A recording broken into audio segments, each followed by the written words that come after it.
Please welcome Dr. Adrienne Powell Scruggs. Good evening, everyone, and thank you so much, President Virgil, for the warm introduction. It is my honor and pleasure to serve as your moderator for tonight's webinar, focusing on exploring and improving the mental health of Black families. As a primary care physician with a focus on lifestyle medicine, I know firsthand the role of a strong, healthy mind for the prevention, treatment, and reversal of chronic medical conditions, relationship building and legacy building, and even wealth. So as President Virgil stated, now is the time to explore our mental health. And as a fun and interactive part of tonight's event, we'll be launching several polls during the webinar to gauge your knowledge and understanding about mental health and Black families. We'll get educated on the mind-body connection and hear a personal account about adversity and growth through the use of mental health. So let's all have fun and enjoy. And we're going to launch our first poll now. Our first poll question will launch and you'll have 15 seconds to answer this poll. Our first poll is about feelings. What are you hoping to learn today? You can choose one: how to heal from trauma, how to cope with depression, how to encourage young adults to understand mental health issues, how to tame your inner thoughts, or none of the above.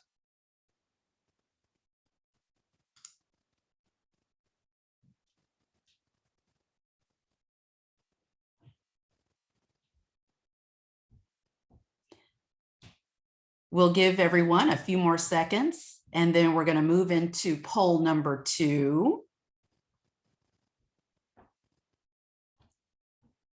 There are answers here. So as you can see, it's tied between wanting to understand how to encourage our young adults to understand mental health issues. We're bringing our family into this, and also how to tame our inner thoughts. So this will be great. We will definitely touch on both of these subject matters through our presentations here tonight. And we're going to launch our second poll. Our second poll question will be launching, and then you'll have 15 seconds to answer this one. When have you been taught about expressing your feelings? Have you been taught to not express anger, to ignore anger, to never do anything or cause conflict or negative feelings, to be happy all the time, or none of the above? Reflect on that and we'll see what our answer is soon.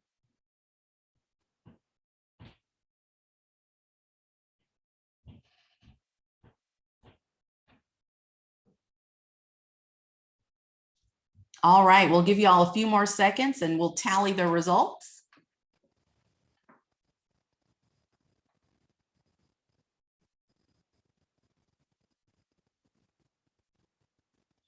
All right, so this is something that is cultural, I would say.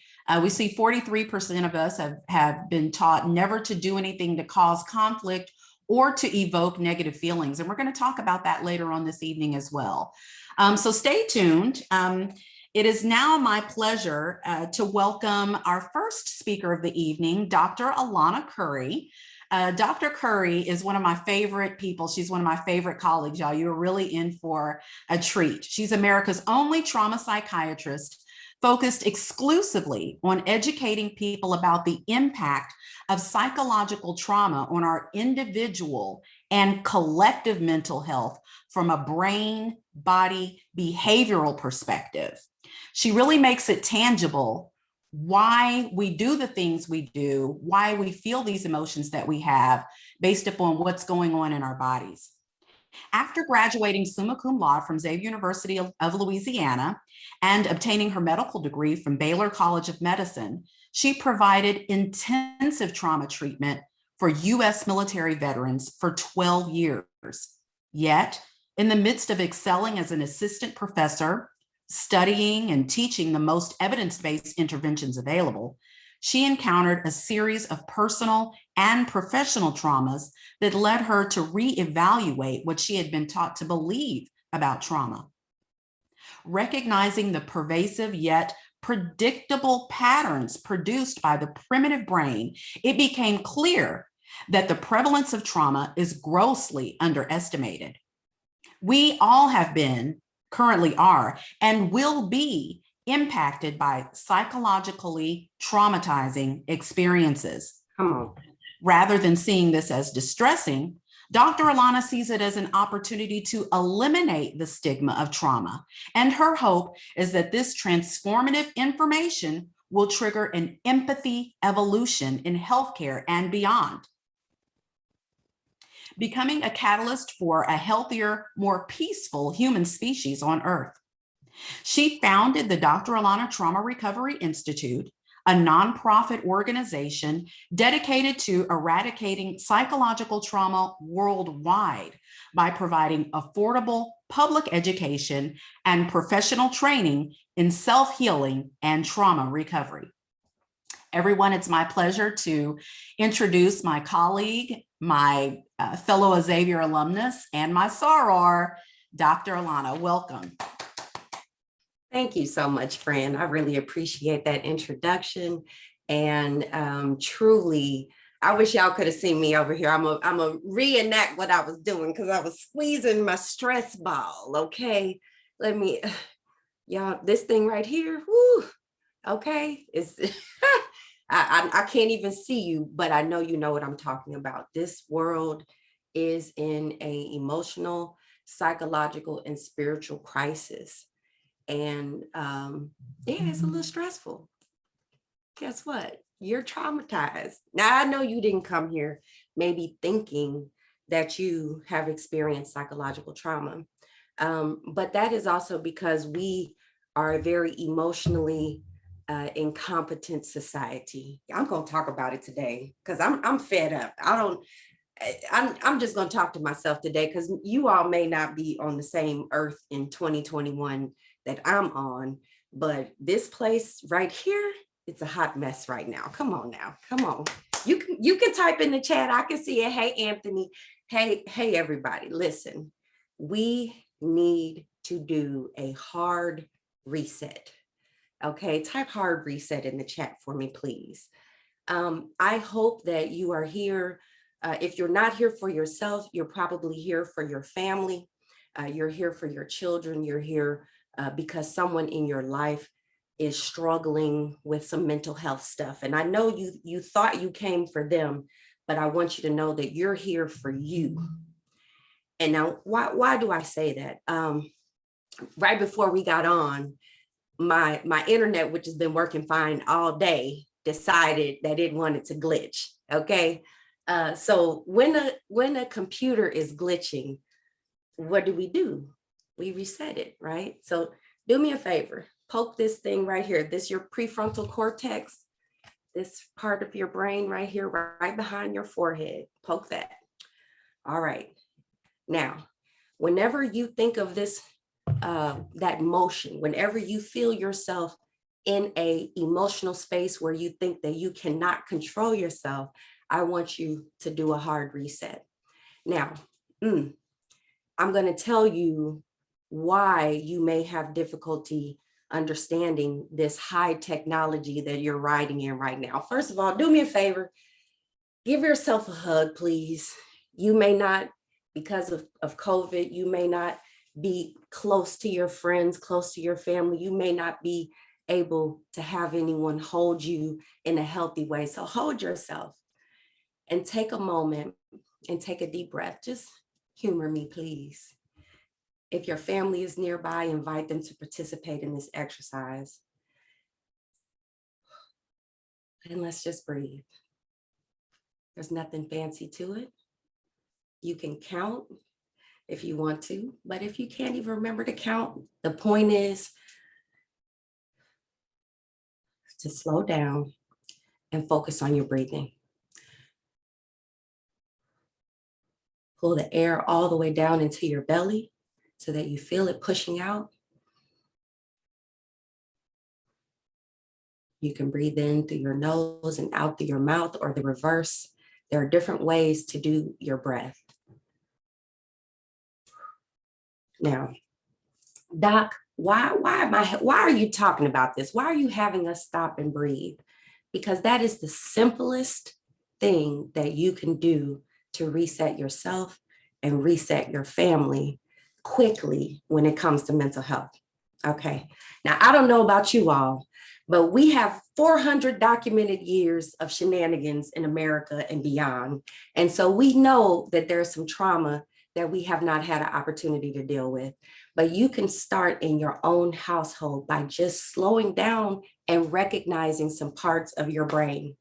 Now, one of the things that I love to do is explain to people how their brain processes information. Now, if I can give you a shortcut, if I told you that I can give you a shortcut to your mental health, would you be willing to learn it? Type in the chat. Give me yes, give me like, no, Dr. Lana, I don't know, this is too much, right? Okay, I see you, high five. You can high five also in your emojis as well in your sometimes, and you remember also, you can put questions in the chat. But the shortcut that I'm going to give you is you understanding your own biology. And there's only 7 parts of the brain that you need to understand in order to start recognizing the basics of how your mind works. 7, that's it. Okay, so I'm gonna get your piece of paper, your pencil, get it out. Come on, get it out, because I'm a teacher and I'm always gonna teach. So the first brain system that you need to know about is your amygdala. Amygdala. So if y'all were here, I say amygdala. Amygdala. Thank you, Nikki. Your amygdala. See that little bitty thing right there? You see it? That part of your brain is the part that creates all of the emotions that you feel. You're happy, you're sad, you're mad. All of those emotions, positive and negative, are created by your amygdala and your limbic system, very primitive part of your brain. Your amygdala does not create your emotions based on an objective reality. Your amygdala creates your emotions based on what you are telling yourself and what you believe about what's going on in the situation. So that is important information because we often have invisible, powerful urges and surges and emotions that we've been taught to ignore, and we barely can recognize our own emotions. I hate to even tell you this, but I'm going to tell you the truth. It is a shame to me that there is only one trauma psychiatrist in America, in the world that I know of. Now, I'm happy that it's me, but I'm sad that I didn't learn this information in class, in medical school or residency. I learned it in the process of taking care of veterans and also asking myself, what in the world is wrong with humans? Because if this is the best that we can do, if this is the best that mental health care has, and we've got medicines and we've got technology and we've got therapy, but we still have whole psychotic people, delusional people in power, then maybe there's something that we're missing. And what's missing is a full understanding of how your brain and biology works, because otherwise you'll blame other people for the emotions that your amygdala is creating. Somebody type amygdala in the chat. Now, has your therapist or your psychiatrist ever talked to you about your amygdala? If they haven't, that's in part because this is not the way that we are fully taught to recognize and understand psychological trauma. Our society is behind in understanding trauma because it was shaped by the minds of people who were actually creating the trauma. So there's that part, but that's not this session today. The second brain system that you need to know is your reticular activating system, your RAS. Your reticular activating system filters information and determines what comes into your conscious awareness and then what gets filtered out. Your RAS is the reason why, say, for example, there's a car that you like and you decide you want to get that car, and all of a sudden you start to see that car popping up all over the road. That's your reticular activating system. Now it's recognizing and looking for those things, so it comes through more into your conscious awareness. So you must understand that no one, including you, is actually experiencing a fully objective reality. All of us have a brain that is filtering information and that is programmed by psychologically traumatic and painful experiences in what it emphasizes and what comes into your awareness. So, for example, if you've ever been in a relationship where you felt violated or cheated on, then your brain will program you to be more vigilant about that later. That may be a reason why there's jealousy or problems with paranoia within your relationship and your family.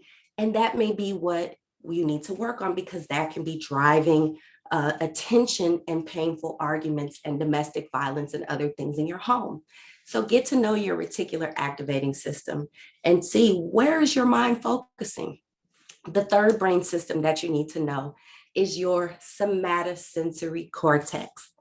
As a long term, so I abbreviated SSC. Somebody type SSC in the chat for me. Thank you.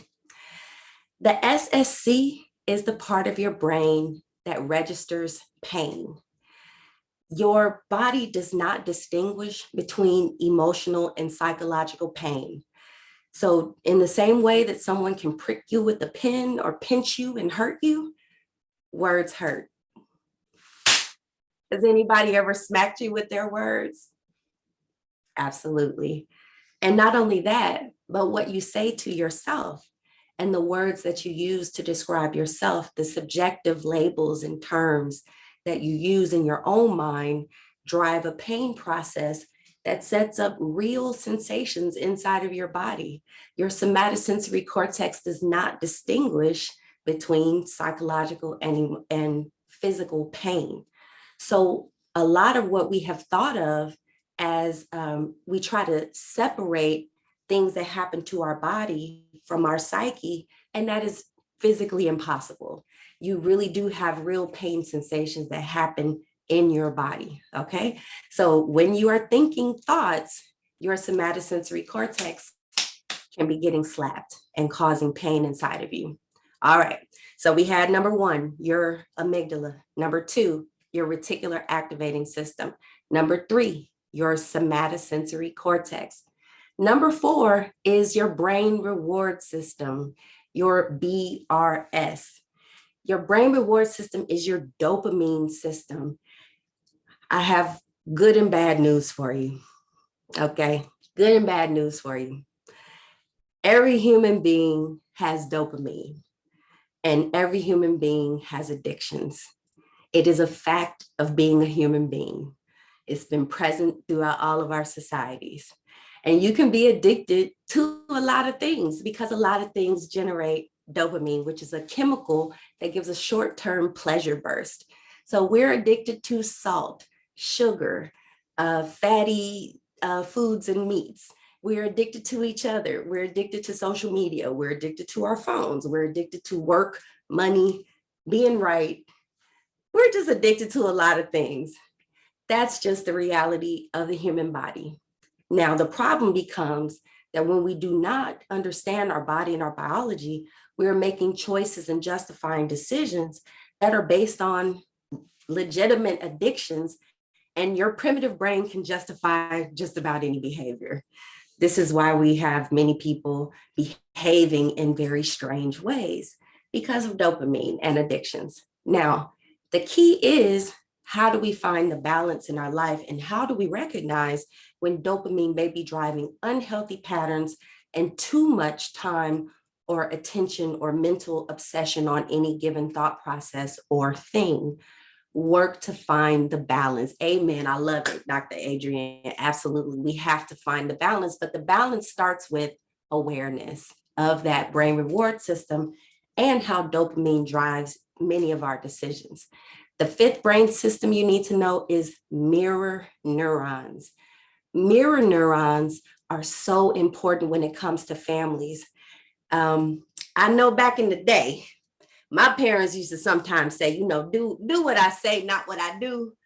And I have news for them and you, that is it just doesn't work like that. Your kids do what you do. And not only do they do what you do, but the mirror neurons help to soak up information from the environment. We learn how to put words and subjective labels on things based on our mirror neurons soaking up what these words mean and what emotions go with that. So the way that we are able to, if you took a human being right now and you placed them 2,000 years ago in ancient Egypt, their brain would be soaking up the words, the phrases, the thought processes, the culture, the belief, and sponging up the programming that allows them to function in the space that they're in. Your mirror neurons are programmed by the traumas that you've been through. The things that are painful to us are also the behaviors that we access when we are in distress. So think very hard about some of the behaviors that you have accepted as the right thing to do, or culture and beliefs that may not be serving you and maybe not only causing damage to your mental health, but damage to the mental health of your family. So mirror neurons are important because kids will do the things and act those things out, but it comes out of because it's coming out of somebody else, it's distorted. You know, it's coming out of a little body, it's coming out of a tall teenager. You don't realize that it may be coming from what they're being exposed to in your household, your behavior. Look, I had to wrestle my mirror neurons the other day because my son had my amygdala agitated, and I had to trying to break the generational cycle. Okay, because Dr. Alana is not only the president of the Dr. Alana Trauma Recovery Institute, she is also her best client. Okay, so the mirror neurons are important because we have to really be thinking about how we reflect each other. And I'm from the show me state, and Willie's from the show me state. So it's our job to show our children and show our family how to be better, not just wait on them to do something different. Not only that, but just know that the only person you can control is you. And children's brains are less mature. The brain doesn't fully mature until 25 years old. Think about all the decisions you make before 25. And so think about how a child's brain needs time to mature. So you as the adult have to do a better job of wrestling your presentation to your children. Now, last but not least, the sixth brain system that you need to know, it's not the last, but we're gonna come back to it. But the sixth brain system you need to know is the biochemical matrix. That is my term for testosterone, adrenaline, cortisol, your stress hormone, all of the hormones and the juices and things that expand and extend our emotions and the powerful invisible signals you feel on the inside. Panic attacks, bipolar mania, sometimes even severe depression is also related to an imbalance in the chemicals inside of your body. So these 6 primitive brain systems make up probably 99% of what you feel in yourself and what you hear and what you think of as your mind, because these brain systems are always running, they never stop. And guess what you have to do in order to access the best brain system, that prefrontal cortex? Tap it, wake it up. Okay, you got it? This is the most evolved part of our brain. It's our CEO, it's our best thinker, it's the way that we can organize ourselves to make a plan and think about the short and the long-term consequences. But humans only use 10 to 15% of the capacity of our prefrontal cortex at default. So at baseline, you are primitive. We all are. And that's our default. But guess what? I'm the Skills Over Pills doc. And all you have to do to get started on your mental health is to slow down, hard reset, and be done with trauma thinking. Be more descriptive, objective, non-judgmental, and effective. That's how you activate your prefrontal cortex. That's how you turn on your empathy skills practice. And that's how you really begin to think with that part of your brain, because it doesn't fully come on unless you know that you have it and you're able to recognize the difference between the powerful primitive thinking, the toxic, terrorizing, oppressive, extreme, intense, chaotic, primitive feelings in your body and in your brain, and then being able to find the more evolved path and the evolved behavior, the words that are better, the words that heal, the emotions that heal, the actions that heal. So I'm going to stop there, but I believe that if you put those 7 parts of your brain, put your notes somewhere where you can find them. And you can also join the Trauma Recovery Academy, my online academy, to get more of my teachings. But the more important part is you need to slow down. Come on, Anthony. Hard reset. Everybody, tap it. It's up to you to heal the world by healing yourself. Thank you so much for having me today. I'm going to pass the mic back to the moderator for just a moment, and then I'll be introducing my brother, Willie Moore Jr. I'm so excited for him to talk to you all today. Madam Moderator. All right. Thank you so very much for that lesson on brain-body interface. I'm always just, as a scientist and physician, I'm always just geeked out to hear you talk about this topic. You do such a wonderful job breaking it down and telling us how, why we feel what we feel based upon our biology. So thank you so much for that. Our next topic, or our next poll, is going to test your knowledge about information you heard in tonight's webinar and general knowledge about mental health. The first person to put the correct answer in the chat will win a $25 Amazon gift card. So please answer the poll question and have fun and enjoy. Our first question, you should know the answer to this.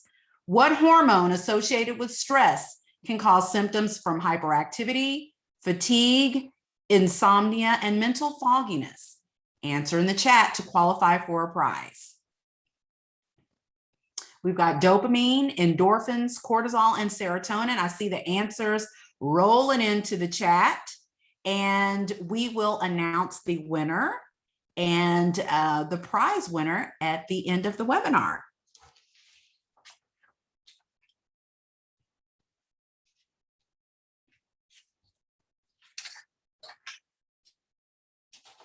All right, Dr. Alana, I'm going to hand it back over to you.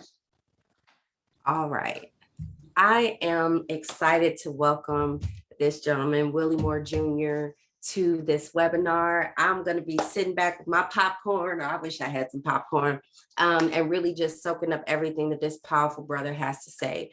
Willie Moore Jr. is from St. Louis, Missouri, my hometown. We even ran track together way back in the day. Shouts out to St. Louis Blues.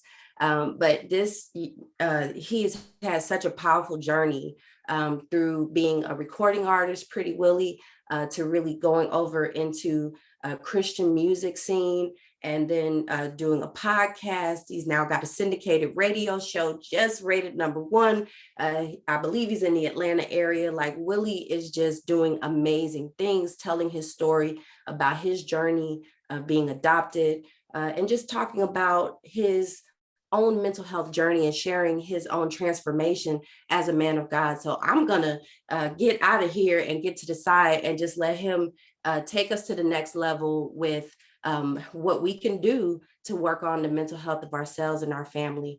Willie, take it away. Yes, yes, yes, yes, yes. I'm so excited to be hanging out with you guys today. Do me a favor real quick, if you don't mind. Can we just put where you from in the chat real quick? I just want to see who I'm working with today. I'm so glad to be hanging out with everybody today. So excited to be with you. Shout out to everybody across this great nation checking in. Family, listen, I am Willie Moore Jr., and I'm so thankful that I get the privilege to hang out with you today. I'm getting my view here together because I tell you what, I was taking so many notes. Literally, I have my notes over here. So preferably you were taking your notes as well. Shout out to everybody who made it tonight. I really do appreciate this amazing invite. To those of you who are on right now and you say, Willie Moore Jr., I have no idea who you are. Let me be very candid and honest with you. I have no idea who you are either, okay? But by the end of this presentation, my prayer is that we'll get an opportunity to know each other a little deeper. Just like my dear sister, Dr. Alana, I'm from St. Louis, Missouri. In fact, I'm from Berkeley, Missouri, where the median income is $17,000. I literally grew up with two ex-sharecroppers, one from Mississippi, the other one from Louisiana. My dad is 90 years old this December, at the end of December. My mom is, well, she's been 35 the last 35 years. Listen, black don't crack and beige don't age. Put that in the chat. Come on, black don't crack and beige don't age. But I believe mama is about 81 years young. And they adopted me when I was 3 months old. I used to tell the story as I traveled the country as a speaker. I would tell people that if my mother, my biological mother, would walk down the aisle, I wouldn't know exactly who she was because I'd never seen anybody in my biological family. And so, you know, being an adoptee and traveling the country, speaking about adoption, never meeting anybody in my biological family, to be honest, I just thought I was okay. I was just fine. In fact, I masked everything that I was going through internally with success. As my sister, Dr. Alana said, she said, you know what, we ran track together. I was a 3-time state champion in the state of Missouri. Everything that I did to the best of my ability to make sure that my adoptive parents, my forever parents, understood that they were going to get a return on their investment. They took a chance on me. And I'll be very honest with you. They didn't have a whole lot of money, but they had a whole lot of love. In fact, I thought I was rich because we had the corner house in Berkeley, Missouri, right? I thought I was rich until I realized that we were making under $30,000 a year. It wasn't until I got this syndicated radio show. And of course, we're touching about 1.7 million people. This is a huge deal in the kingdom world. And so I had the esteemed privilege to interview President Obama. I had the esteemed privilege of interviewing Tyler Perry. I had the esteemed privilege of interviewing TD Jakes. But it was this one lady in particular, when I was interviewing her, baby, she decided to interview me just a little bit. And it sparked my interest in mental health. I was very excited when I looked on my sheet for the week of interviews, and I was going to interview Iyanla Vanzant. I was thinking to myself, Lord have mercy, Iyanla gonna fix my life or she gonna fix somebody's life on this radio today? And as I was talking to her about Iyanla Fix My Life and this next season that she was about to embark upon, her and I, we had a real connection. We realized that our spirits were kindred. To some of you on here, you would say that the energy really, really connected. And so as I finished the interview with her and we were just about to get off the air, she asked me a question that really shook me up. And I'm gonna be honest with you. Can I just keep it 100 with you? If I'm interviewing you, don't interview me, okay? I wanna interview you. I get paid to interview, don't interview me, but it's Iyanla Vanzant. Maybe she sees something on me, all right? And so she asked me this question that I believe is actually gonna challenge you as well. But as I talked about adoption, I was so big about it because I'm traveling the country and I'm speaking about adoption. And she asked me, she said, how did you think you were okay and you never met your biological mother? And it shook me. And in some words, I don't know, you can put it in the chat, you can put it number 1, but some words just speak to your heart. Like something that you had to do, something had to happen, something was going to have to be investigated on this one. And as I talk through it, because as an adoptee, we know how to put our face on. We know how to be happy and we know how to be tough. We don't know how to be disappointed. We don't know how to be hurt.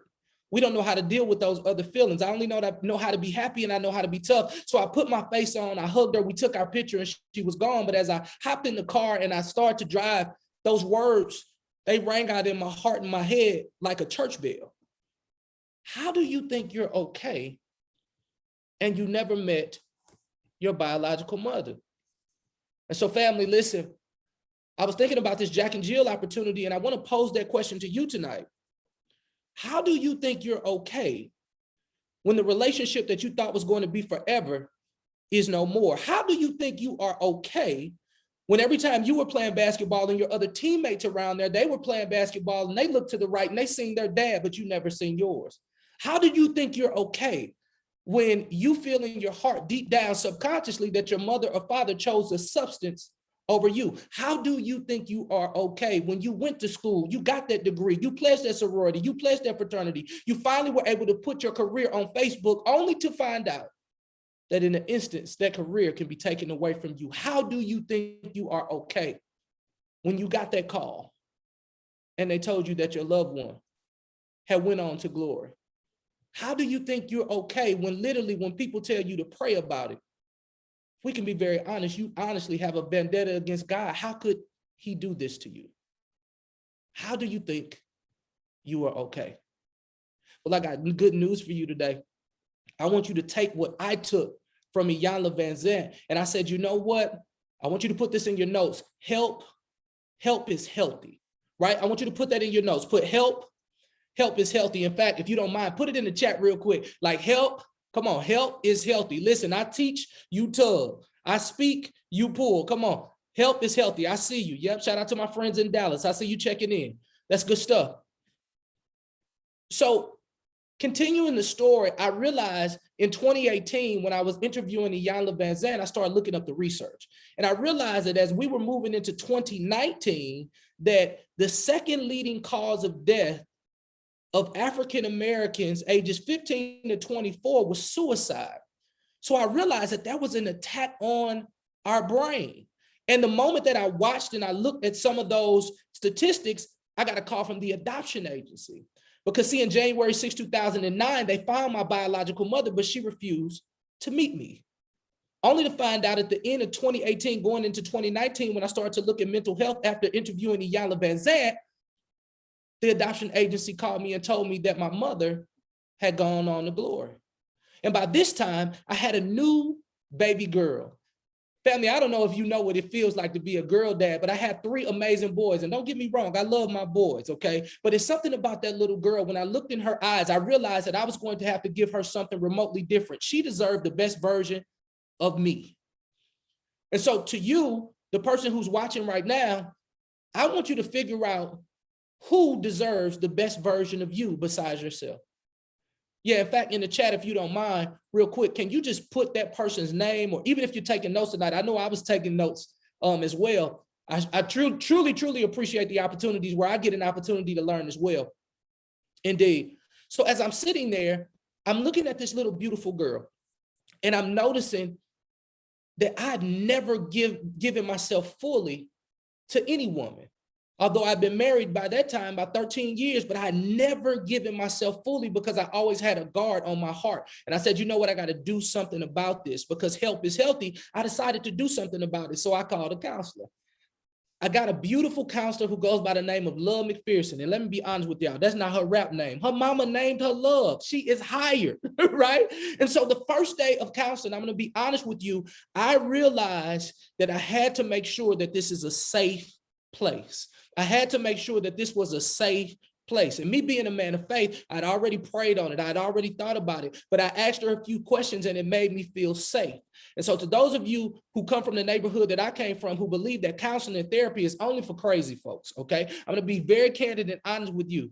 You can go crazy if you don't get that help.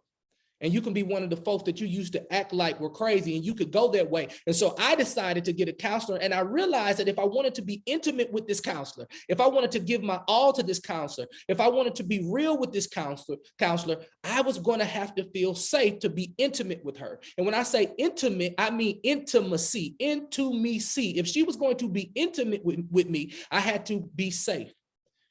I found out that I could be safe with her. And safety allowed me to be vulnerable. And vulnerability allowed us to be intimate. So before you even get your favorite counselor or you get your therapist, I want to make sure that you feel safe, because it makes no sense to get in with a counselor and continue to give her the facade that you've given everybody else. So here's the equation. And I want you to, while you're picking your counselor, or even if you have a child, I want you to ask those questions. Do you feel safe? Because for me, intimacy is an equation, right? It is an equation that if you feel safe, you can be vulnerable. And if you can be vulnerable, you can be intimate. So after I got that safety, I'm in there and I'm looking at this woman in the face, because we did it over Zoom, of course. During that particular time, it wasn't COVID, but she was in Chicago. I'm in Atlanta. And so I'm there and I'm talking to her and she says, how did you get here? I said, well, Iyanla Vanzant asked me a question. How do you think you're okay? And you never you never met your biological mother? She said, breathe. I said, listen, I ain't never told this many people my business in the world. I'm from St. Louis, Missouri, right? And she said, no. You told me that you felt safe. I said, yes. And so the first day of counseling, she made me write a letter to my mother who allegedly had died. She said, write a letter to the woman that you never said hello to and say goodbye. I'm gonna keep it 100 with you. I thought at that particular moment she was about to get fired. That is not the first thing that you tell me when it's time to go to counseling, right? But I realized that if I was going to commit to this process, I was going to have to submit to the way that she wanted to do it. And for those of you who are going into a counselor or a therapist or even your child, I want you to speak to that person or that teenager. I want you to tell them that submission is an invitation for someone else to lead. Right? Submission is an invitation for someone else to lead. And so what I did was I submitted to her. I wrote that letter on a plane to Los Angeles, and it was a lot easier than I thought. And I kept working with that counselor, and I kept working with that counselor and working with that counselor, still believing in my heart and my head and thinking about what Iyanla said. How do you think you are okay and you had never met your biological mother? I continue to do the work. I continue to do the work. And that's what I want you to understand, that you're going to have to continue to do the work. And after a year, I realized that when I looked in my little daughter's eyes, that she could see a new me and I could see a new me. So, but I kept going and I kept going and I kept growing and I kept growing. Now, here's the unique thing about growth. Growth is optional. Change is inevitable. Right? And so what happened was, and I want to tell everybody, especially if you're married on here, I want to be very vulnerable and transparent with you because I actually want to see you win. If you're going to grow, give other people an invitation to grow with you. If I said I had one mistake that I did when I decided to grow with counseling and therapy, right? I wish I would have invited a lot more people along the ride with me. And so if you're looking at your loved one and you're looking at your daughter, you're looking at your son, and you're asking yourself the question, like, how can I support them best? I honestly believe that it would be a great idea for you to travel the journey with them. I know that it seems like that you got everything together. I thought that I had everything together. I had become massively successful on radio. When I looked at my bank account, I used to laugh and jiggle and do the Kappa shake because, of course, I'm a member of Kappa Alpha Psi Fraternity Incorporated. But I did not know that there were seeds on the inside of me waiting to take on a harvest, waiting to destroy me as I got to the top of where I was going. Because the one thing I understand about the enemy, to those of you who have different metaphysical orientations, that he doesn't necessarily think about your now. He's always sabotaging your later, right? He's always sabotaging your later. And so I want you to understand that when it comes to mental health, this may not be something that you are eager to do, but I want to let you know that there's a self-sabotage that comes if you don't decide to go deeper, because there's a lot of seeds that have been planted in you that have been watered through social media, through news, and through a lot of different entities in media that are literally taking root every single day of your life, teaching you how to parent, teaching you how you're supposed to dress, teaching you how you're supposed to be who you're supposed to be. And you know what happens? This painful thing happens. You end up comparing yourself to others, and you end up burning out, and you end up looking around like, where are all my friends? Where are all my people? Where are all what happened to all my goals, dreams, and aspirations? You were looking to the left and right when you really should have been looking forward.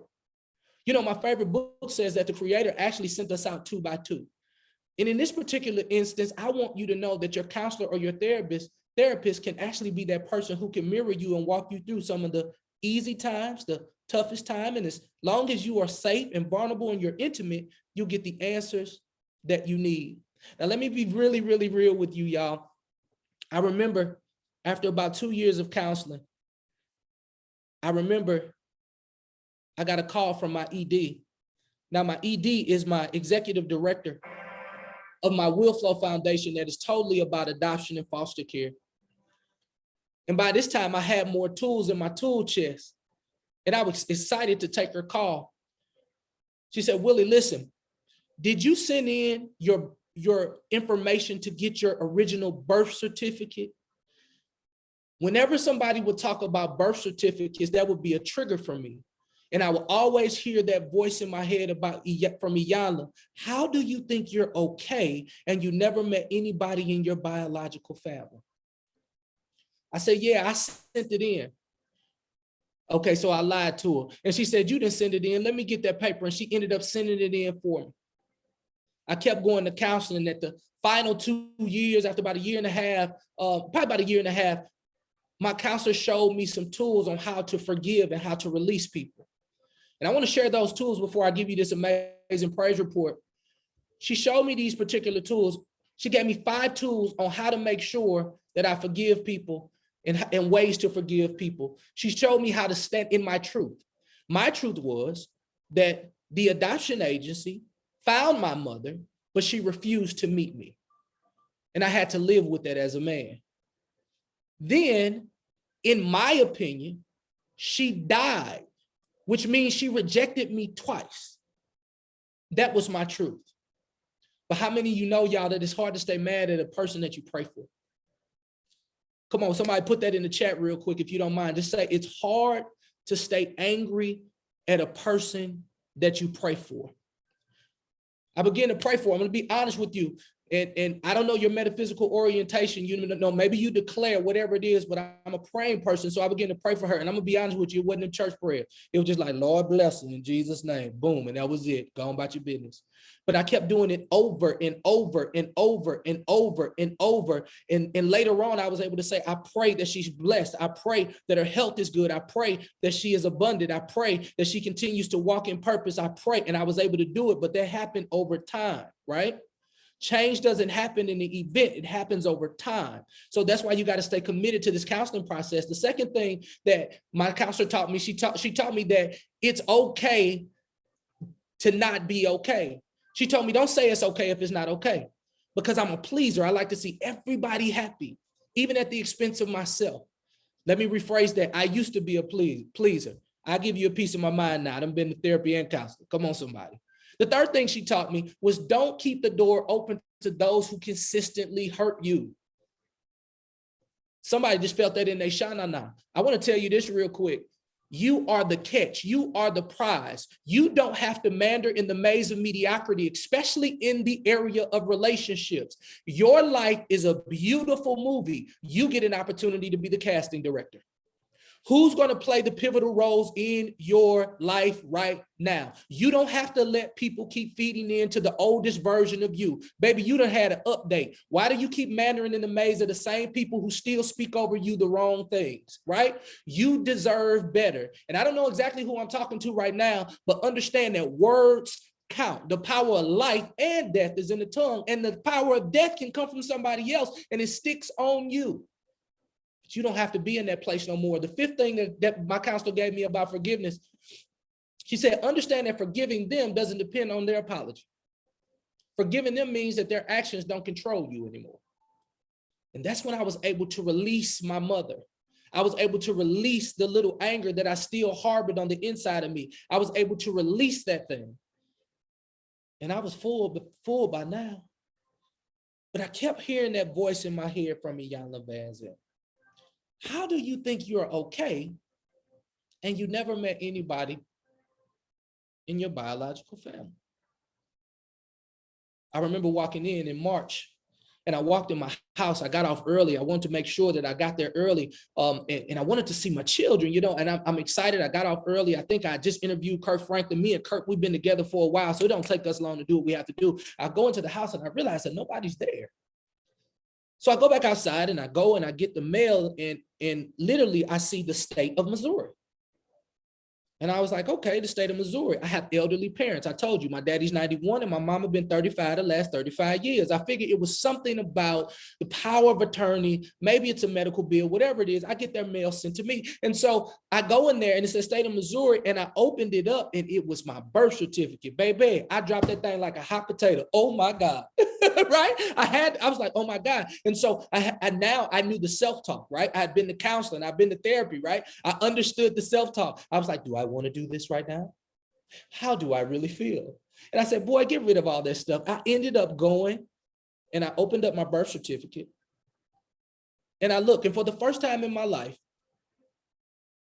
I found out my mother's name. Her name was Katrina. And I began to think, You know how many Katrinas I know? I know Katrina Reese, Katrina Kimbrough. I know so many Katrinas. You mean her name been Katrina the whole time? And I was anxious, like literally anxious, although the Bible tells us that we shouldn't be anxious for nothing. Well, I was in sin. I ended up looking at the name, my name. What was my name? And when I looked, I realized that I did not have a name. You mean to tell me that the person who was made to love me didn't even care enough to name me? Wow. But by now I have the tools that I need. I know how to change my self-talk. I realized that Willie J and Flora Moore, my 91-year-old, now 91-year-old daddy, and my mother, they were supposed to name me. I was named after Willie Moore Sr. In fact, the reason why you see Willie Moore Jr., because he is one of the most, probably the most phenomenal man I've ever met in my life. And if I become half of the man that this ex-sharecropper became, he put food on the table. He made sure that he gave me the discipline that I need. I call myself Willie Moore Jr. because I never want to be mistaken for the man himself, Willie Moore Sr. I had the tools. I knew how to navigate. I called my executive director and I told her, I said, listen, I have the birth certificate. She said, well, what's your name? I said, boo, I ain't had no name, but I'm Willie, okay? And she said, well, what was her name? Her name was Katrina. She said, can you send me a screenshot? I sent her a screenshot of my birth certificate. And in 48 hours, she called me and she said, Willie Moore Jr., I think I found the man who could possibly be your brother. A brother? I got a brother? I always knew that I had a brother, but you mean to tell me I have a brother that's in arm's distance that I can touch? She said, would you like to see a picture? I said, yeah, I'll see a picture. And she sent me the picture and I seen it. And then those bells again, like church bells. I remember Iyanla Vanzant saying, how do you think you're okay and you never met your biological mother? She said, Willie, listen, I got a picture of your grandmother, right? I have a picture of your grandmother. Would you like to see it? I was like, this is a lot on a Tuesday. Okay. I think it's like Tuesday. I'm in the car with Dwight. I'm thinking to myself, this is a lot on a Tuesday. On a Tuesday, there's certain things that need to just happen on a Monday or a Saturday or Friday, but on a Tuesday, come on, somebody. So literally, she sends me a picture of my grandmother and she finally says, Willie, I got a death certificate on your grandmother. She died. I got a picture of the woman who I think could possibly be your biological mother. Would you like to see it? I say on a Tuesday, like it's certain things that we just got to do like on a Monday or Friday, but on a Tuesday, I was clutching pearls that I did not have. Okay, just be honest with you. On a Tuesday, I said, go ahead and send it. She sends it, I look, and I look at this woman, and I said, wow, that could be her. We kind of look alike. And she calls me back and she says, Willie, listen, I'm about 99% sure, but the thing is, I have a death certificate on your grandmother, but I don't have a death certificate on this woman, Katrina. If this is the same woman, she's alive. Long story short, ladies and gentlemen, I went to counseling. I got the tools. I heard Iyanla Vanzant say, how could you think you're okay and you never met your biological mother?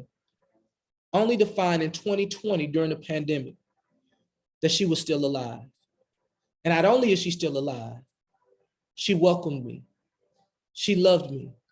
She didn't remember January 6, 2009, when she refused to meet me because at that time in 2008, she had suffered a brain aneurysm and she was fighting for her life.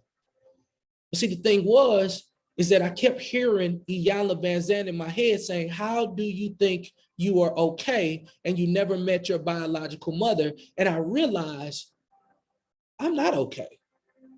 I'm not okay. I'm phenomenal.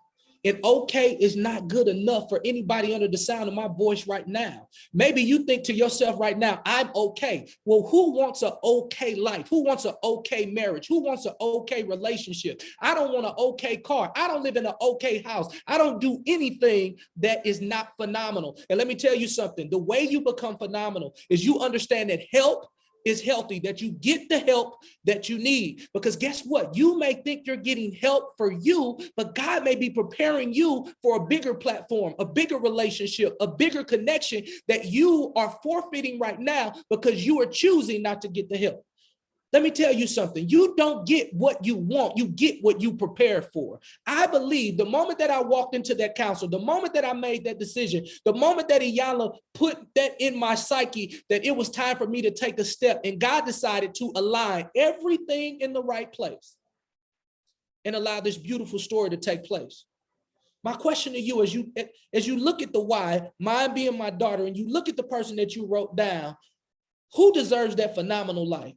I'm going to let you know they deserve it, but it can only come through you. And I'm going to be honest with you. I was praying before I got on here. I said, God, send me every person that you have appointed to this moment so I can speak into their life and remind them that you are phenomenal, that you are smart, that you are intelligent, that you are the head and not the tail, that you are above and not beneath, that you will win on purpose, and that your best days are ahead of you. You will no longer meander in the maze of mediocrity. You will go out and live the phenomenal life that you are supposed to live, because you are going to go get the help. I know that many of you all came on here for somebody else, but you know the best way for them to go and be the person that they need to be is your example. Go out there and be the best example that you can be. I'm blessed to say this as I close. Here's the beautiful story about these two amazing women. I always say my mother and my mother, my biological mother and my forever mother. Do you know how crazy I would be right now if I didn't have no counselor saying, mama and mama? I'm in the house with two mamas, okay? I got two daddies. I got a brother. Like, my whole life changed. And depression will literally creep up on you when your new reality doesn't fit your blueprint. That's when depression comes, when you have a new reality, but it's not fitting your blueprint. I end with this. Get the counseling that you need, the tools that you need, the therapy that you need. So when your blueprint is challenged, you can have the tools that you need to be flexible so you don't get bent out of shape. I'm Willie Moore Jr., Willie Moore Sr. and Flora Moore's only boy. Mama Katrina and Tony Condras, son that they put into the world. And I say thank you for this amazing opportunity to pour into you. God bless you. God bless you. Thank you, Jack and Jill Foundation. Thank you, Dr. Alana. Thank you, Dr. Scruggs, and all the participants. Right. Thank you, thank you, thank you. My honor. Thank you, guys. Thank you, guys.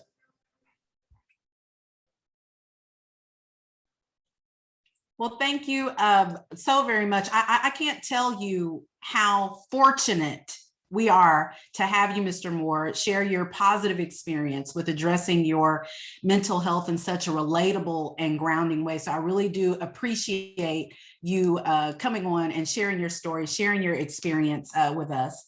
And thanks again, Dr. Alana. We do have some questions from our audience here that I'd like to pose, to the both of you. So Mr. Moore, you touched on your motivation for you to be your healthiest self. Your motivation was your daughter, your family. How did you combat the stigma of addressing mental health as a Black man? That's something that we often have issues with in our culture is toxic masculinity. It's weak to see a therapist. How did you combat that stigma? I understood that success leaves clues, right? And so when I would sit down and I would talk to, some of the influencers that I get an opportunity to sit down with, I realized that all of them had coaches, right? And I was like, so is your coach like a licensed therapist? And once you dig a little deeper, you realize that a lot of people are getting some healthy help on the side. And I said, you know what? When I look at the most phenomenal people who don't react, but they learn how to respond, that means that they're having some real great intimate conversations with people who are really helping them and get tools. When I found out that this was a tool, not a death sentence, not something that will make me be less than, I'm always up for a new tool. I want my bank account to look, I want it to quadruple. So if this tool is gonna make me a better person, and literally I'll say this, and of course I know many of us are being extremely successful in our life. The moment that my inside got better, right?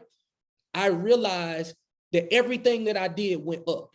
My price went up, my engagements went up. We went from being a national speaker to traveling to Dubai, to speaking a Muslim culture about what we talk about in terms of Christianity, and then traveling to Ethiopia. I realized that everything went up. And so I've been a champion on radio and television saying, fellas, ladies, go get the help that you need. There is a better benefit on the other side of your vulnerability. And so, you know, I've always been kind of a headstrong person. Dr. Alana tell you, I'm from a city called Berkeley, Missouri, that if you ain't headstrong, you'll get taken out.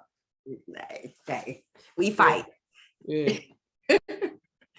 Absolutely. I love that answer because I think it is so important to acknowledge that we live in a society that elevates physical strength and power in terms of money or influence. But I would challenge all of us to think of being able to control your emotions and psychologically what you think and create as the greatest power that you can develop. And right now we got puny, weak little muscles. Weak.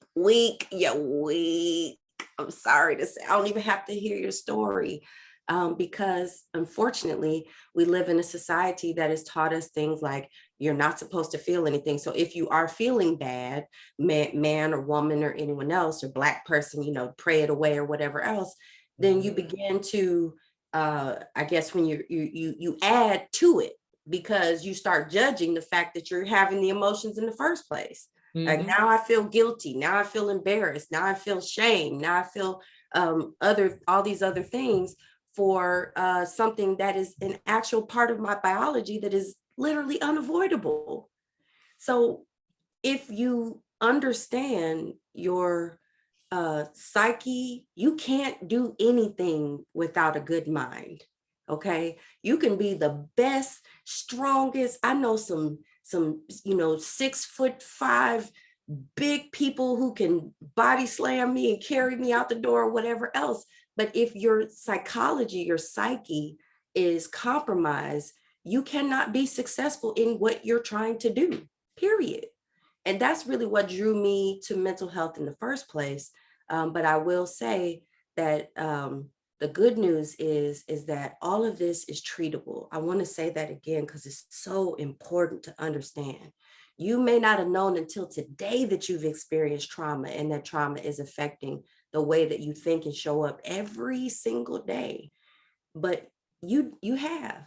So there is no shame in addressing something that everyone has. There's no shame in it. Just embrace and do those psychological exercises. And, you know, I'm the skills over pills doc. And so I challenge you to use the skills that you've been introduced now by myself and by Willie, to use these skills to build the strength of recognition of emotions and control within your household. Thank you very much, both of you guys, for answering those questions. We are getting several additional questions about how can we help our family members. In particular, you know, Mr. Moore, you did talk about leading, being an example, leading by example, and trying to show others that it is okay, that help is healthy. And Dr. Alana, you have treated our veterans for many years. I'm sure treated or spoken with their families as well. What advice do you give family members if they see someone who's suffering from mental illness? How can we help our families? Sometimes you can't. That's a simple answer. You cannot control other people. You can offer them resources. You can offer them help. But sometimes, not even sometimes, all the time, the most important thing to do is to work on yourself, because in working on yourself, there are often places where your change will demonstrate to your family member why they would want to do things better, why they would want to get to know their minds, why they would want to take medication, or why they would want to become more skillful, and sharing those things openly with them, telling them about your challenges instead of making them feel judged. Tell them a story that connects to something with empathy for them. And so I think that it is one of those situations where setting boundaries and recognizing that you are the only person that you have control over is really work that helps other people. Yeah. And just to kind of piggyback off of that, you talked about the mirror neurons that I just heard about, right? Like, so I was really studying and taking my notes. I realized working with, because I do have a young man, my teenager, he's going to have to go to counseling, right? And so I don't want him to think that something is wrong. And so what I've been doing is I just been slowly but surely planting seeds. Seed, time, and harvest, right? And so instead of us riding to school talking about sports, I tell them about my counseling session, and I tell them how much fun I'm having, and I'm actually planting the seed. So when I say, hey, you know what I'm thinking, like, maybe you kind of want to go too. And my hope is that, yeah, Dad, it's cool. Or even if I have to give him just a little bit of push, he has a better understanding and a picture of what he think, I'll be the fruit, so he can mirror to say, okay, Dad's happier now. Dad has 2 moms on Thanksgiving walking around, and they share the same birthday, and he ain't crazy, right? So it's an opportunity for him to see the beauty of counseling. So, if you are a person who's looking for your teenager or a young person, because, as I said, these were real statistics in 2019, the leading cause of American death was suicide, ages 15 to 24, like real statistics. And so I know that you're afraid of what could happen, but I understand that we serve a God who will be a covering, but he also wants you to be a seed planter. So make sure that you're planting your seeds and being vulnerable about the things that you overcome, because testimonies win people, not just not statistics. Yes, and I'm an amen on that one. That's true. We do have a couple of questions here about in the chat about grief and depression as well. There may be some times when we are triggered by certain things. Mr. Moore, you talked about some triggers like the birth certificate. And then, one of the questions is, how do we know if you're experiencing grief or if it is real depression? What is the distinction between the two? And when do you know that you need to see a therapist? What's the identifying factors? How do we know it's okay, if this is normal, or yeah, I need to seek help? Dr. Alana? Let me unmute myself. So yes, and when do you know that you're experiencing grief? Yes, you should be grieving with what's going on in the world today. There is loss of normality. There is loss of empathy. There is loss of peace. There is loss of so many things right now that we are all experiencing some level of grief, and very likely experiencing times of depression. I personally struggle a little bit with the language that we use now.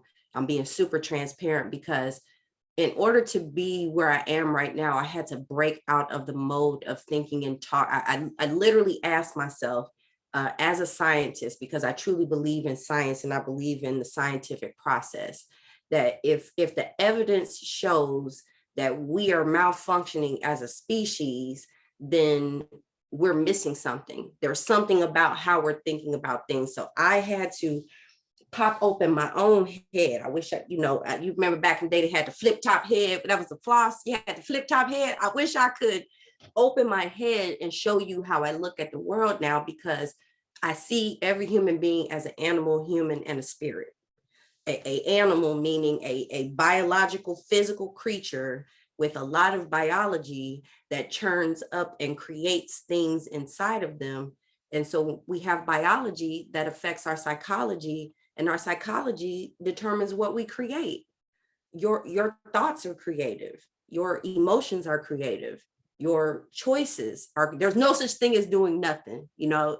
So what I think the core of it is everyone is experiencing emotional roller coasters and things that we're all like, oh my gosh, I'm kind of shocked about this experience that I'm having inside of me. But every single human being on earth, 7+ billion human beings, are having this same experience on the inside. But because we don't talk about it, because we've had a lot of false information and myths, we're like, oh, what's going on in me must be so weird. No, everyone has this same brain. Humans are 99.9% biologically the same.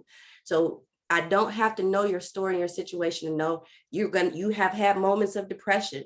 You have had moments of grief, and you will continue to go through those cycles, but you can lessen the extremes of the roller coaster if you go to therapy, if you work with a counselor. You may even need to take medication to help get you to a new space, but you are responsible for your choices. So now is the time to go get help.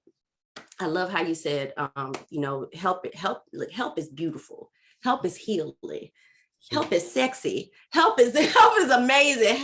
Being mentally well is the best thing that you can do for yourself and your family or anybody else. So get help. Yeah, and I would just say, if you got a question, try it. The one thing about desires is that we don't give, like, when did you ever even consider counseling, right? Like, you're not here by accident. You, like, literally, if you have to question it, and if it's a thought process, then you're like, subconsciously you actually know, like, hey man, it's time for me to get some help. Like, I gotta get off of this roller coaster. I gotta stop waking up in the morning with my chest like pounding. I gotta be okay. Like, the way that I realized that I was becoming healthy is that I was okay sitting in the house by myself, and I could just read a book. I didn't have to get on the phone. I didn't have to go sneak and go get a cigar. Do you know how hard it is being a dude that people know who's supposed to be the gospel dude, and I'm at the cigar spot with, thank God for the little mask thing, you know what I mean? Like, that's when I realized, like, hey, you know what? I'm getting healthier because I can sit and I can be with myself and I can enjoy me. And I'm learning that. And let me tell you something, I'm still a work in progress, right? Like, I'm still going through these amazing roller coasters that I sometimes fight.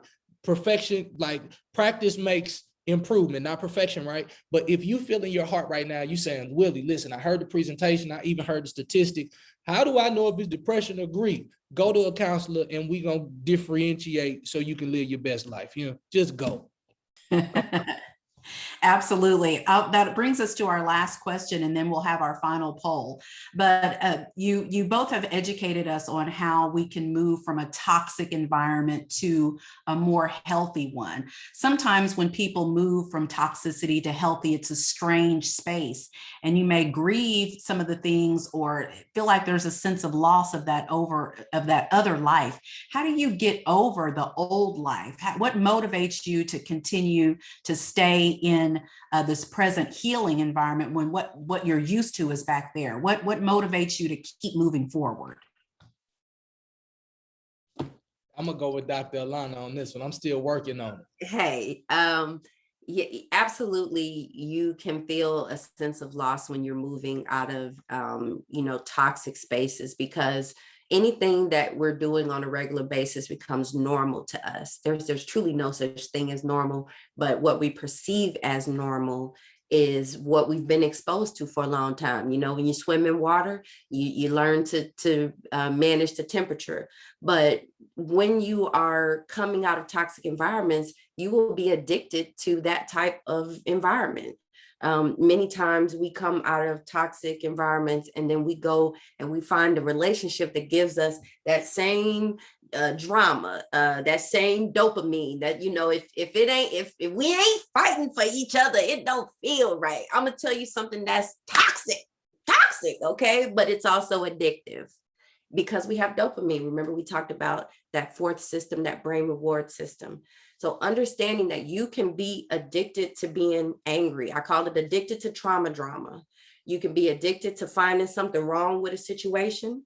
You can be addicted to finding the violation. You can be addicted to grieving. You can be addicted to being unhealthy, because it still gives you of feedback in biology in your body that becomes habit forming, especially if you came up in unhealthy households where they didn't get help. Come on, y'all, let's keep it real. We come from a people who have been oppressed. We've come from a people who have been enslaved, who have been taught some extremely they were, Black folks. I love being Black. I love being Black because I'm like, man, we have been through some things and we're still showing up like this. Like, come on, you can't tell me anything. But that also means that I'm a few generations out of slavery. My mama believed in whooping us. Okay, I definitely had to get my own switch and all that stuff. Okay, right. So those are spaces where I still have to break my own self from acting out in those spaces, because it's what your body is accustomed to. It's the thought processes and the behaviors that you go back to when you don't know how to do anything else. I have a resource that I'd like to recommend for you all called The Happy Child, the Happy Child app. It's an amazing app. It gives you short videos that teach about the primitive brain, that teach about dopamine, cortisol, and give you real little quizzes to help you remember things, and gives real-time suggestions for things that you can do with your children and to help improve the dynamics of your household. And it's free. It's a nonprofit organization that put that together. So it's for adults too, absolutely. And remember that children are not just little adults. Their brains are immature. So please keep in mind that if you struggle with what's going on in the world today, have some grace and some empathy for your children, and be kinder to them in their moments when they're not showing you their best side. Okay, let's just stop there. Well, I'm in the fire right now myself, and it is easy to go back to trauma. It's easy because, as Dr. Alana said, it's just easy to go back to what's normal. But you just got to ask yourself, like, is normal purpose, right? Like, the one thing that I've learned now after the pandemic, I will hear so many people say, man, I'd just be glad when things go back to normal. And it would just always like do something in what I call my sha-na-na, just kind of mess me up, because I would always think to myself, like, who wants to go back to normal? I want to move forward with purpose. And, biblically, the children of Israel were always saying, like, did you bring us way out here so we can just die? Because they had got so far out in the wilderness. To those of you who don't know that biblical story, they were promised a promised land, but they were wanting to go back to Egypt where the conditions were extremely hard because they were so used to it. But they were promised a promised land. And so here's what I've been doing right now, and I ain't mastered it. I asked myself this question: what do I need in this season? Just in this season to get to my promised land, so I don't go back to Egypt. What do I need in my health? What do I need emotionally? What do I need in my relationships? What do I need financially? What do I need to go to sleep without melatonin, right? Honestly. And so when I ask myself these questions, I realized physically I need to work out every day. A lot of people think I'm working out so I can fit in these little suits that they keep giving me. That too, okay, because I want to be in shape. But people don't understand that's for my mental health. I got to keep my mind going. Emotionally, what do I need? I need peace. There's people right now who've been calling me because I'm the guy who helps everybody. Can't help you in this season. I ain't got enough to help you. You can give me all the information you want. I'm gonna pray for you, but I ain't got nothing else to say. And I'm okay with saying, what you gotta say? Nothing. Do you wanna go? No. No is a sentence that doesn't require an explanation. I'm trying to get to my promise right now. I ain't trying, I'm moving in purpose. I'm not moving backwards. I gotta move forward. When it comes to relationships, I'm only looking for people who are vibrating where I need them to vibrate. I am nobody's person who just gonna help everybody, pulling everybody up. We're gonna do that when Willie gets super duper healthy. And then last but not least, financially, like the first thing to go when you're mourning is your creativity, or when you're going through drama is your creativity. So I'm so thankful that I set up structurally my business to run on autopilot. But when you're looking at your finances, just write a number down, so at least you can see it, so you don't be rigging over what your finances and numerical numbers look like. I've learned now to journal, right? I get a chance to see my feelings, because forgiveness is actually my gift. I can be next to the person who just popped me upside the head. 3 months later, if they say they got themselves together, I'm gonna be like, well, it's okay. Let's just be friends again. But I start keeping a little journal. And I started remembering how I was feeling, not what they did, but how I felt about it, just so I can look back to make sure that I'm not running back to something that's going to be toxic to me just because it appears that things have changed. And so journaling, finding out what you need in this season, and then having a clear view of where you want to go. And if you don't know where you're going, take a little time away from everybody. I'm a Black guy who went to Montana this year. I spent 5 days in Montana, fly fishing, shooting big old guns, and hanging out with some white boys that were the coolest people in the world, and we friends. And honestly, they're texting me now, right? But I'm doing things that I've never done because I want to go places I've never been. So take the time to find out what you need in this season and build a beautiful surrounding cast so you don't go back to Egypt and that you make it to your promised land. Yes, yes. Thank you so much. Excellent information for our families. We're going to move into our final poll for tonight and see who our next winner of the $25 Amazon gift card is going to be. Let's launch our poll. So this is a fact question. What percent of Black Americans get mental health counseling or treatment? Enter your answer in the chat for a chance to win the prize. Is it 2, 10, 20, or 5%?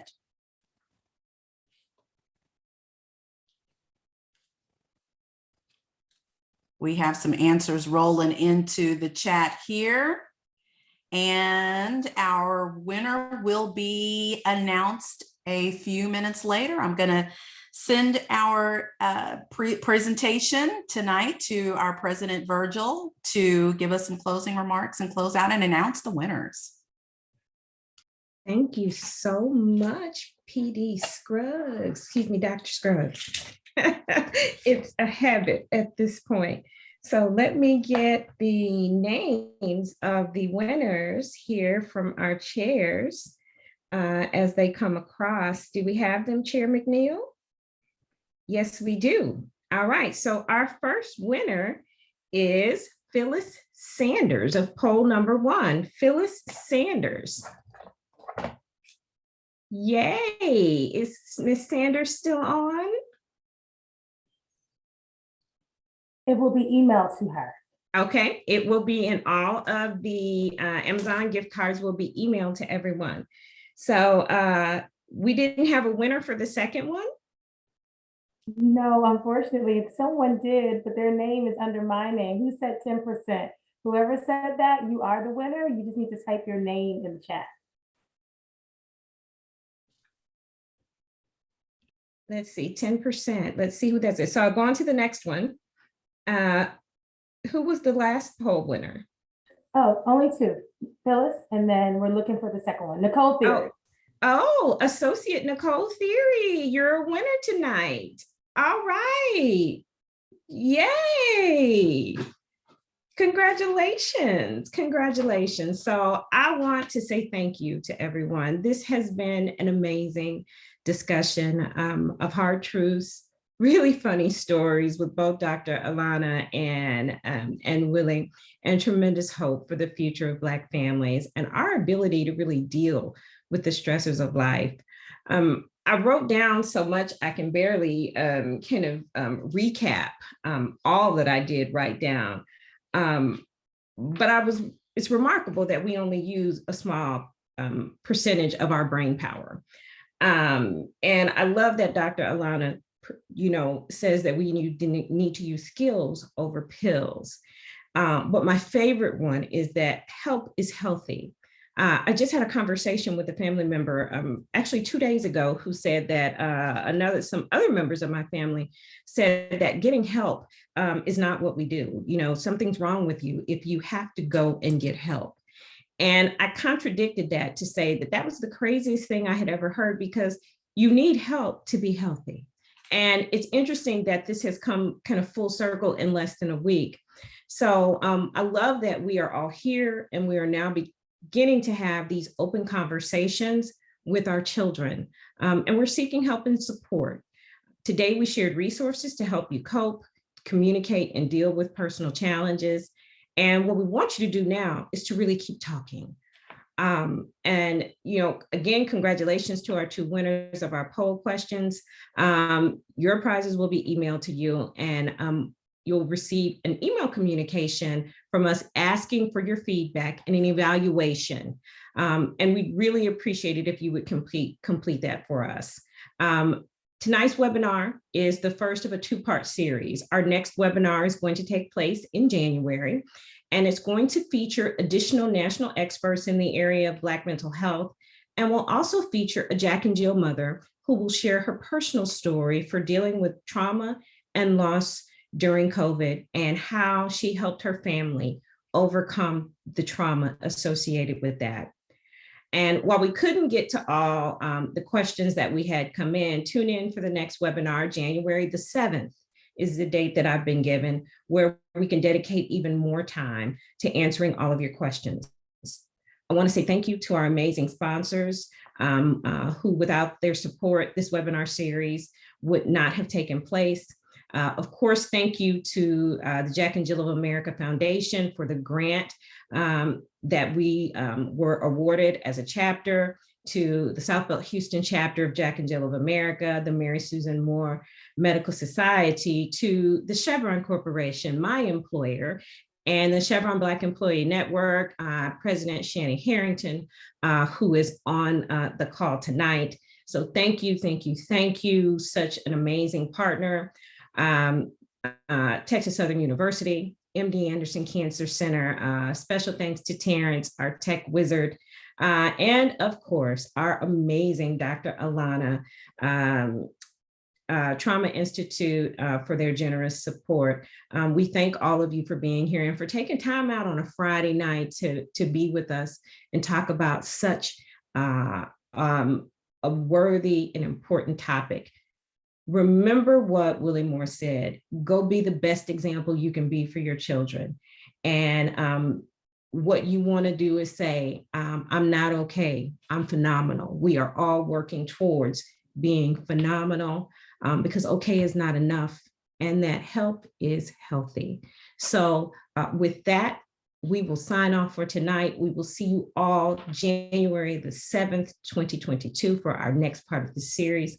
Thank you, thank you, thank you to Dr. Alana and to Willie Moore, to all of our guests, to Chair Lorna McNeil, co-chair, her wonderful co-chair, Kai Lang. We thank the two of you for all of your hard work, and to the committee as well. Thank you, thank you, thank you. And we bid all of you a good evening and happy holidays. Thank you.